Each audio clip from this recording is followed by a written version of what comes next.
ginagawa mo? Ayos ko lang to. Yung foot peg, kinabit ko. Nag-adjust ako ng ano rito. Boss, may nagtatanong kasi. Ano sabi? Sabi dito, kamusta ba daw yung coach kapag ano na sa long term use. Ito, siguro inaano niya, umuulan na. Umuulan. So, kung paano ba sasabihin to? Nasa ano na tayo dito eh, 21,000 kilometers. So, siguro naman may okay na, valid na yung opinion ko regarding sa motor na to. After 1 year, naka 21,000 kilometers tayo. So, sa Vogue 525RR, hindi siya ganun ka-high maintenance. Actually, para ang naka 150cc lang. In terms of 150cc lang, sa maintenance niya, sobrang mura. So, into details tayo kung bakit hindi siya high maintenance na motorcycle or hindi siya high maintenance na big bike. So, goods na goods itong motor na to para sa mga beginner rider na gusto maka-experience ng full safety na motor pero at an affordable price.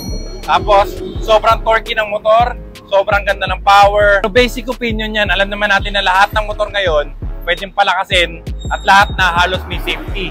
So, lipat tayo sa topic na after 21,000 kilometers, ano ang masasabi ko sa Vogue 525RR? So, after 21,000 kilometers, ano ba yung mga napalitan natin dito? Ano ba yung mga major na experience ko regarding sa motor na to? So, actually, wala. Wala akong masabi na negatibo. Nasa 4 na beses lang yata ako nag-change oil. Nag-change oil tayo rito sa motor every after 5,000 kilometers. So, sa 20,000, 4 na beses lang tayo nag-change oil. So, ganun lang siya ka-affordable when it comes to change oil. So, baka sabihin nyo, hindi pa nakakasira ng engine yun? Every 5,000 kilometers ka na gano. Kilala nyo ako kung gaano ako kabalagbag magmotor, kung gaano ako balasuba sa throttle, at kung paano ako mag-top speed palagi. Sa kahit ano yan, alam nyo yan.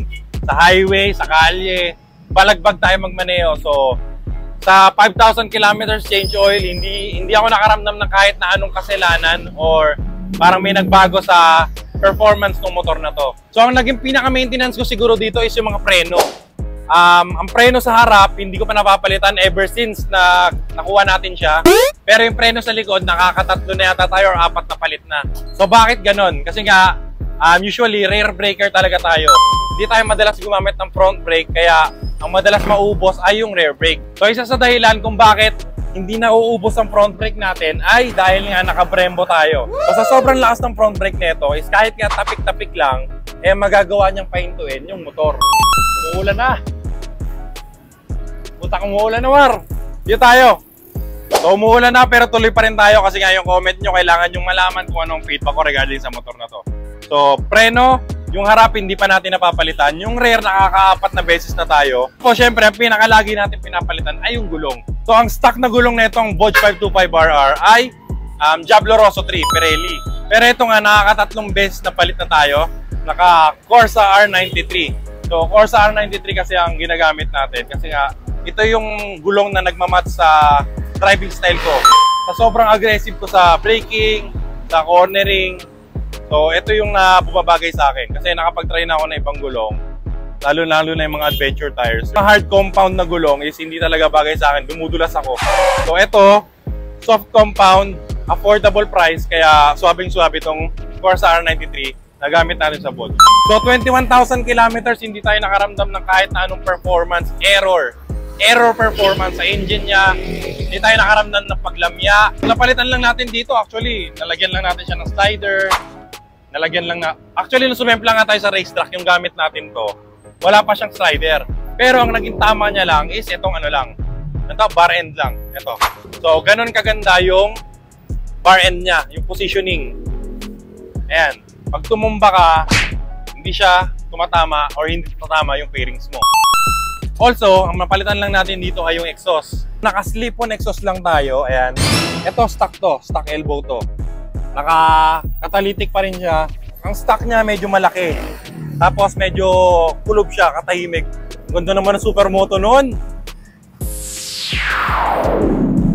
Ganda ng motor noon ah. B-lane shorty ang gamit nating exhaust.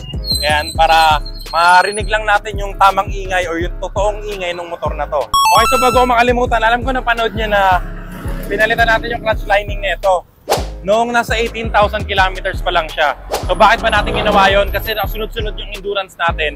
And also, may sasalihan tayong racing nung part na yun. Ang kailangan ko noon, medyo buo pa yung torque talaga, as in parang takbong brand new.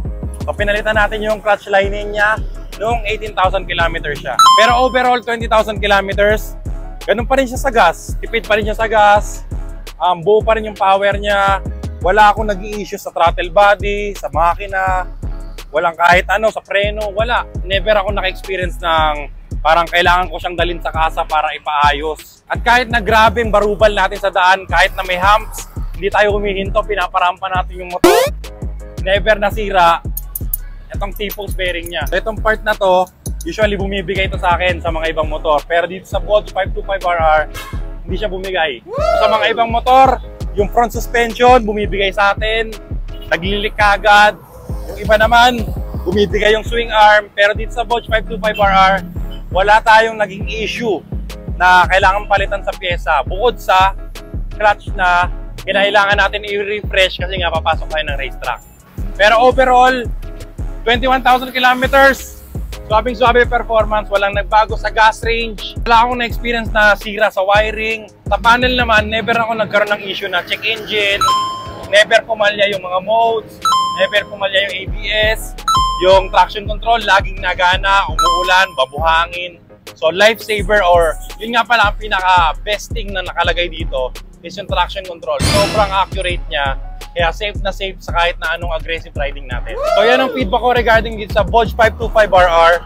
After isang taon na magamit, after 21,000 kilometers. So no negative feedback tayo regarding sa motor na to. At ang masasabi ko nga, worth it yung ibabayad nyo para sa brand na Bosch. So nasagot na natin yung katanungan niya sa comment section. Ayan, maraming salamat sa question at na-discuss nga natin itong motor. So lagi nyo natatandaan, stay breezy lang. Always. Yeah.